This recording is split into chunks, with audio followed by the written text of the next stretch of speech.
morning, everyone. Jessica Lynn Johnson here. For those of you who don't know me, I am the founder of Soaring Solo LLC, which is a company that is dedicated solely to the direction and development of one-person plays. So today I wanted to talk to you a little bit about the idea of doing a staged reading for your one-person play before you actually premiere your one-person play. That's been coming up a lot as a question at my free class on Saturdays and in my small groups. My students are asking, should I do a staged reading before my show? And, I've had very successful shows that have done staged readings and successful shows that have not done staged readings. Hey, Monica. Hey, George. So there are benefits to doing it for sure, which I'm going to go over today so that you can decide if that feels like the right fit for you. To me, some of the main reasons to do a staged reading before your show is obviously to get some feedback, right? We want to see in front of an audience if what we're writing is translating to an audience. Are they understanding our jokes and laughing where we think they should? Are they getting offended by some of the more risque lines or moments in our show? So it's really a way for us to test the material and also see, are they checking out? Are they getting bored? Do they love this character and want more of this character? So a staged reading can be extremely beneficial to really test the material. And so that kind of brings up the question of, well, when should you do a staged reading? I'm of the mind that you want it to be about 2 months, give or take, from your actual show, just because that gives you enough time to go back to the drawing board a little bit and make some adjustments, but not so much time that you self-sabotage by being overwhelmed with all the feedback and then you change everything and you start from square one. So we don't want to put it too far away from the show. And we also don't want it to be too close to the show. So if there are some changes, significant or otherwise, you do have a little bit of time to go in there, make those adjustments, polish your show, and get it ready. And that also, if it's closer to the show like that, if it's only 2 months away, it can serve as a marketing tool for you in that, people hear about the staged reading and whether they can make it to it or not, or whether your staged reading is sold out, they still are getting buzz around your show and the development of your show, which only helps you when it comes time to sell tickets for your premiere. Hey, Cynthia. Yes, so it's a really good marketing tool as well to do a staged reading because, again, it's creating buzz early on about your show. And a lot of times at a staged reading, we want to do it in a smaller space. So that's a question too. Where do you want to do a staged reading? Do you do it at the theater you're going to do your show at? Do you rent a small studio space? Do you do it in your living room? And actually all three of those options and probably other options that I didn't mention are great ways to go about it. So I think it's really just a question of, again, what you want to get out of your staged reading. What would the benefits be for you? So I think the benefits of doing a smaller space, like just renting a little studio rehearsal space rather than a proper theater, would just be to, again, set the expectations. This is a reading. This is not a final product. We are here as a work in progress, wanting your feedback. So we're managing those expectations of the audience. Also, generally speaking, in a little studio space, you're only going to have 20 to maybe 30 seats. So it's more intimate, and you can even make it more intimate than that. But the smaller the house, the more the likelihood is you're going to sell out. And so then that creates a demand for your show, for your premiere. So if your reading is sold out and everybody couldn't get into it, then that's really exciting for your premiere because people feel like they missed out and they want to catch your show. It's also doing a staged reading is also a great way to get that investment of community, of your friends, of your family, of your professional colleagues and other writers that you know, because they are now involved in the process of helping contribute to your one-person play. So again, when it comes time to do your premiere, people who went to the staged reading and lent their 2 cents about what they loved or what did not resonate, they get to see if you took their input. They get to see the final product. And again, they feel invested. They feel invested in your journey, which is really important when you're trying to garner an audience, when you're really trying to develop who's going to come to see this show. So doing a reading gets people excited. Let's see what else. Yes, we already talked about feedback and marketability. And it's also an opportunity to make some money. As those of you who are on the solo journey know, there's lots of things to invest in, and it's a worthwhile investment. I mean, it's like anything in your life. You have to spend money to make money oftentimes. And so doing a reading, if you plan it out and you crunch the numbers, if you do rent a smaller space and you sell it out and the studio you're renting is on the cheap side, but still, a nice and welcoming place for an audience, you have the opportunity then to make some money if you charge for your reading. And that's the thing that comes up too with clients, like, oh, I don't know if I want to charge for a reading because it's just a reading, it's not the actual show. I'm not saying, charge $50, but charge something, ask for donations, or charge $10. Your friends, your family, your colleagues, they're going to want to invest in your success. And it's also important for you to start stepping into your worthiness, that your art is worth something. Your art is worth charging for, even if it's in the development stages. It's $10. Your people are going to happily pay that and won't even blink. They're going to be very happy to do that. So in allowing them to contribute financially by buying tickets or making donations to your reading, you're able to then invest in the premiere that's coming up for you, which is really important. We want to try and monetize this experience as best we can. Let's see. So we talked about when.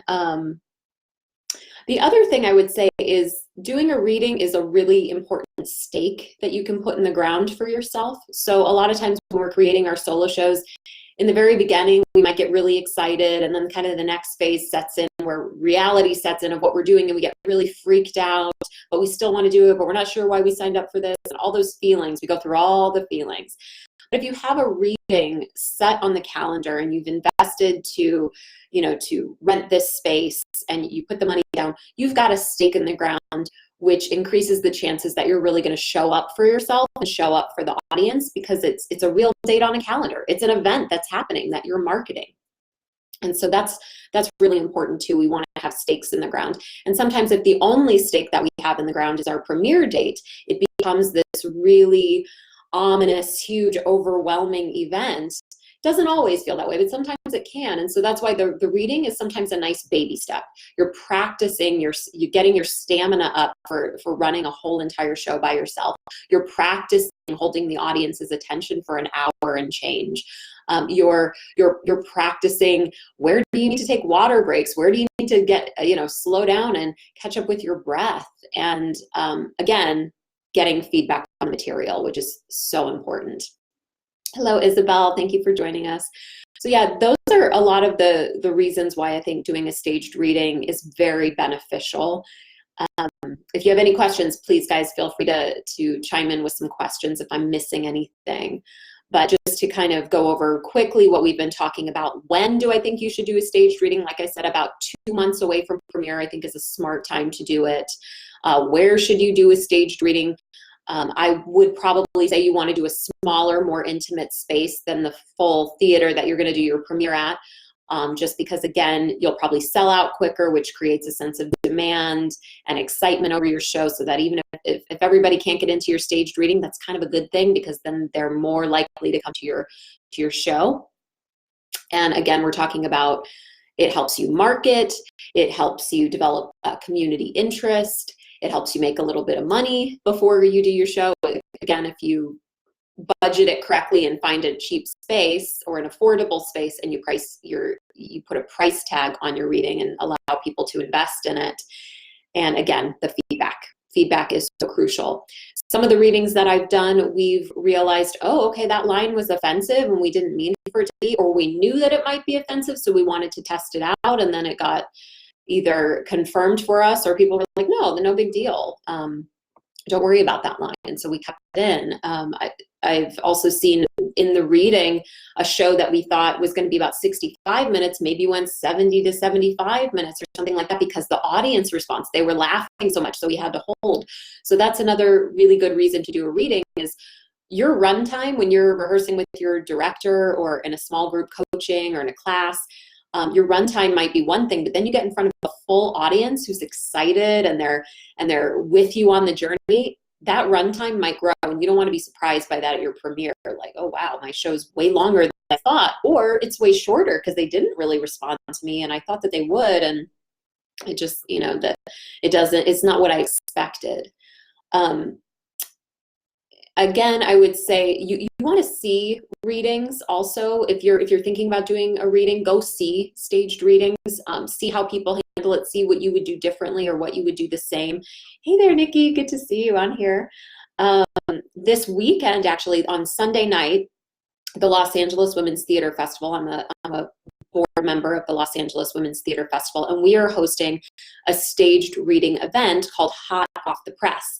Hot Off the Press is an event that we do every couple of months, and we feature up and coming playwrights, usually female identified, but we do have some men sometimes who are in our programming. But yes, this Sunday night at the Secret Rose Theater in North Hollywood, we are doing Hot Off the Press, and we're featuring 3 up-and-coming playwrights, female playwrighs, who are going to be sharing just 15-minute excerpts of their work. And so that would be, and it's only $10 to go, and all the proceeds go toward the LA Women's Theater Festival, which is an amazing organization for empowering diverse women's voices. And so I would really encourage you, if you're considering doing a staged reading, come to this event, see how we curate it, see how it goes, see what you would do differently or what you liked about the event. Look at how the artists are handling their excerpts, how familiar with their material are they, how blocked and staged are they, what kind of feedback are people getting or giving in the Q&A at the end. And that's another important part of the reading. So you're not just doing a reading and then piecing out and going home. You're doing a reading and then you're hosting a talk back with your audience, a Q&A, a workshop with your audience, so you can really find out what they're thinking or what's the point. So I encourage a lot of times at a reading, give your audience scrap paper, pens and pencils, so that they have something to jot down the questions that they have as they're watching your material. And then also think ahead about what kind of feedback do you want? Because I've had sometimes at readings where maybe the artist didn't really think all the way through about what kind of feedback they wanted, and it was a free-for-all, and everybody just gave their 2 cents, and then the artist felt a little overwhelmed, like, whoa, this is so much information. What do I do with all of that?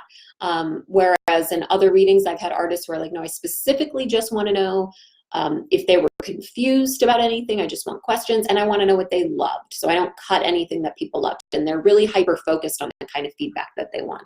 So I think it's checking in with yourself and knowing how sensitive of a soul are you to criticism or feedback, and really what do you want to get out of that reading, and allow whoever is helping you with your reading. I do suggest having an MC of some sort. As a director and developer, I go to my clients' readings and I help MC and facilitate that reading and help get that Q&A and discussion going post reading, or post show after the script has been shared. So I think that's really important to get that sort of feedback. Hi, Christine. So yeah, if anybody has any questions, please go ahead and put them below. Those are the things that I can say have really worked and been the benefits of doing a staged reading.